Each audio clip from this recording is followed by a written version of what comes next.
Olá, seja bem-vindo ao canal HP Akhenaton. Meu nome é Carlos. Nós estamos no... Olá, meu nome é Carlos. Você está num estudo do livro O Tal da Física.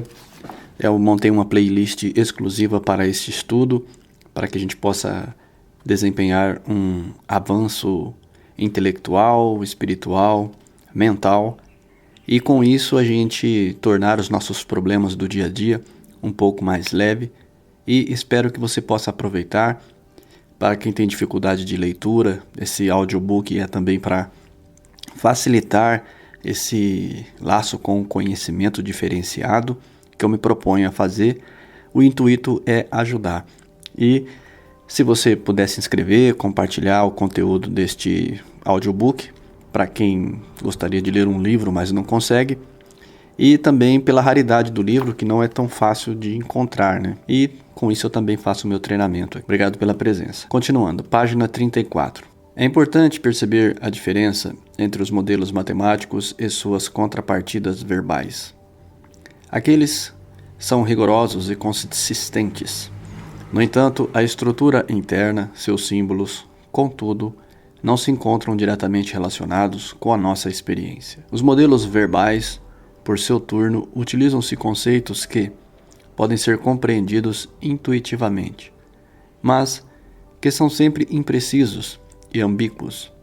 A esse respeito, não diferem dos modelos filosóficos da realidade, podendo se estabelecer comparações entre ambos. Se existe um elemento intuitivo na ciência, existe um elemento racional no misticismo oriental. O grau a que chega a ênfase sobre a razão e a lógica, não obstante, difere enormemente de uma escola para outra. O Vedanta hindu ou o Madhyamika budista, por exemplo, são escolas altamente intelectuais. Os taoístas, por sua vez, sempre demonstraram profunda desconfiança pela razão e pela lógica. O Zen, que se originou do budismo, foi fortemente influenciado pelo taoísmo. Orgulha-se de ser sem palavras, sem explicação, sem instrução, sem conhecimento. Concentra-se quase inteiramente na experiência da iluminação e só se interessa de forma marginal pela interpretação dessa experiência. Uma frase zen bastante conhecida diz que no momento em que se fala sobre uma coisa, perde-se a marca. Embora outras escolas de misticismo oriental sejam menos extremas, a experiência mística direta constitui o cerne de todas elas. Mesmo os místicos, porventura, engajados na discussão mais sofisticada, jamais consideram o intelecto como uma fonte de conhecimento, utilizando-o meramente para analisar e interpretar sua experiência mística pessoal. Todo conhecimento baseia-se solidariamente nessa experiência, o que confere às tradições orientais uma característica fortemente empírica, sempre ressaltada por seus benfeitores. D.T. Suzuki, por exemplo, escreveu acerca do budismo: a experiência pessoal é o fundamento da filosofia budista. Nesse sentido, o budismo constitui um experimentalismo ou empirismo radical, por mais dialética e que mais tarde viesse a se tornar para esquadrinhar o significado da experiência da iluminação. Joseph Nehandan frequentemente destaca a atitude empírica dos taoístas em seu livro Science and Civilization in China, Ciência e Civilização na China. Em sua opinião, essa atitude tornou o taoísmo a base da ciência e da tecnologia chinesas. Os primitivos filósofos taoístas, segundo Nehandan, retiraram-se para o deserto, as florestas e as montanhas para meditar sobre a ordem da natureza e para observar as inúmeras manifestações. Mesmo o espírito acha-se refletido nos versos Zen. Página 35. Aquele que desejar compreender o significado da natureza de Buda deve observar-se atentamente as estações e as relações causais. A base sólida do conhecimento, que repousa na experiência no misticismo oriental, surge um paralelo em face da idêntica base sólida do conhecimento científico, que também repousa sobre a experiência. Esse paralelo é ainda mais reforçado pela natureza da experiência mística. Esta é descrita nas tradições orientais como um insight direto, situado exteriormente ao mundo do intelecto e obtido pela observação, e não pelo pensamento, pelo olhar para dentro de si mesmo. No taoísmo, essa noção de observação acha-se incorporada ao nome dos templos taoísta, Qiwan, palavra que originalmente significa olhar, pois os taoístas encaram os seus templos como locais de observação. No budismo, Xian, a versão chinesa do Zen, alude-se à iluminação como a visão do Tao. O ver-se é, por sua vez, considerado como base do conhecimento em todas as escolas budistas.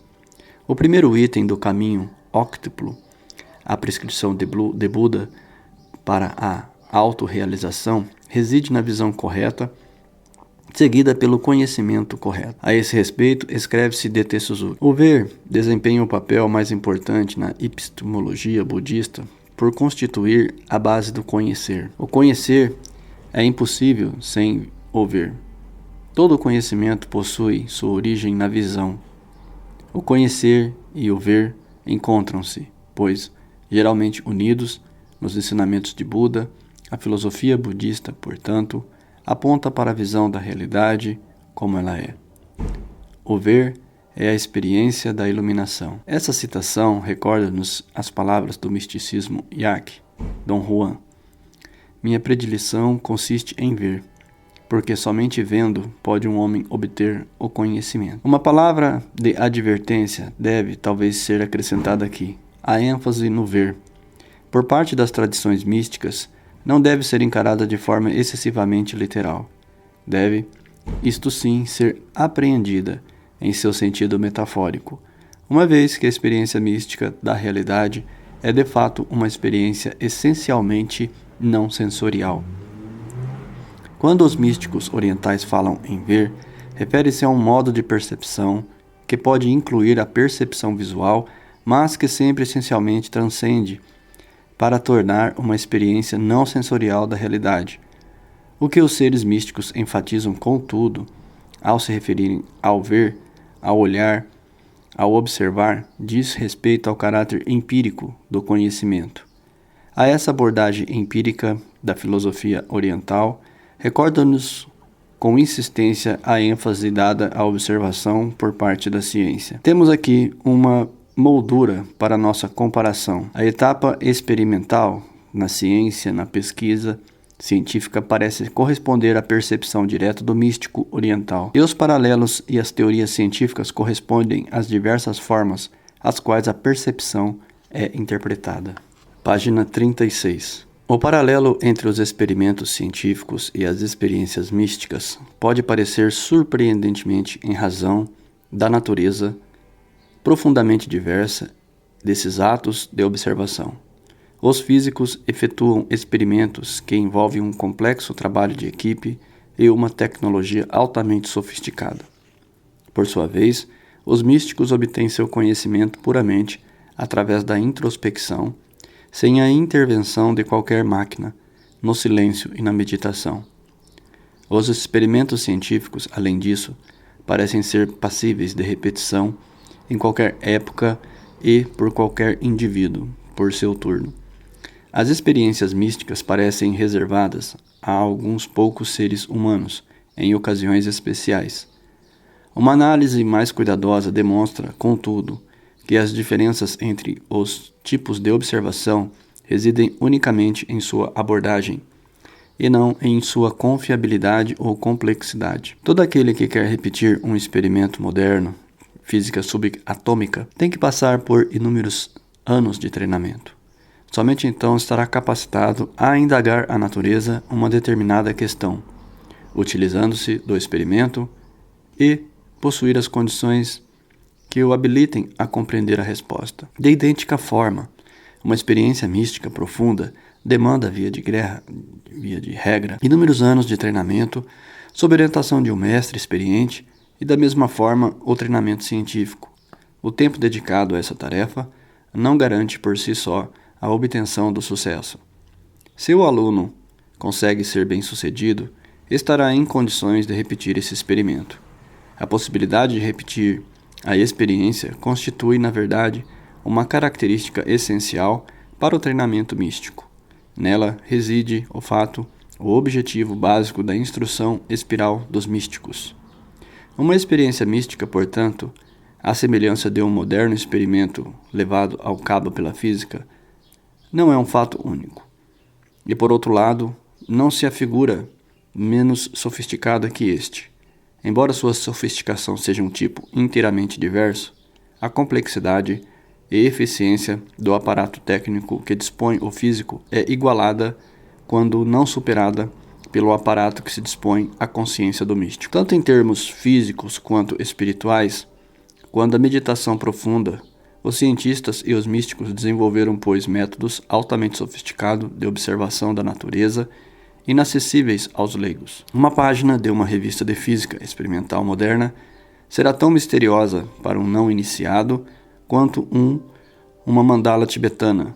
Ambos constituem registros e indagações a respeito da natureza do universo. Embora as experiências místicas profundas não ocorram, via de regra, sem uma longa preparação prévia, os insights diretos são experimentos por todos nós em nosso cotidiano.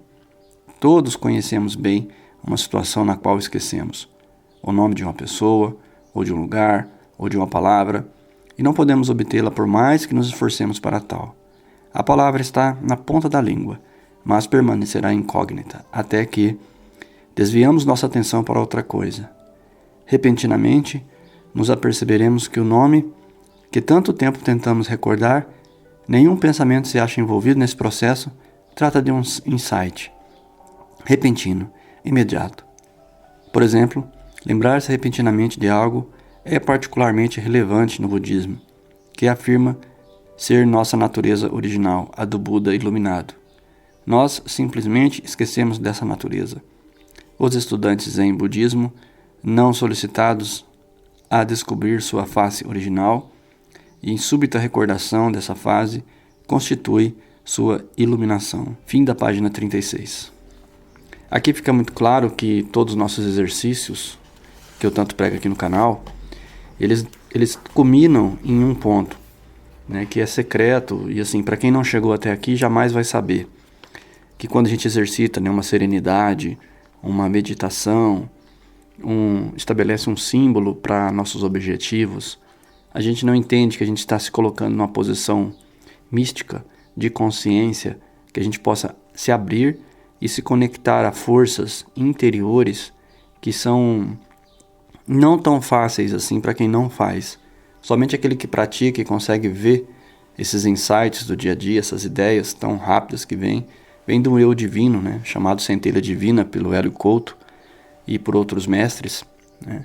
Então há sempre um paralelo de conhecimento, palavras diferentes, mas tudo é da mesma forma. Eles explicam aqui que os físicos também têm esse mesmo insight, né?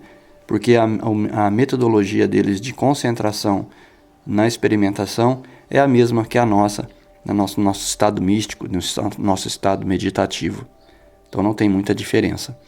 Então acredite, se quando você estiver meditando, orando, estando nesse estado de serenidade que eu tanto prego, sabe, fazendo sua maquete tranquilamente, você vai perceber que vai ter ideias super interessantes para o seu negócio, para a sua vida, para melhorar a sua vida com a família, para melhorar tudo que está à sua volta.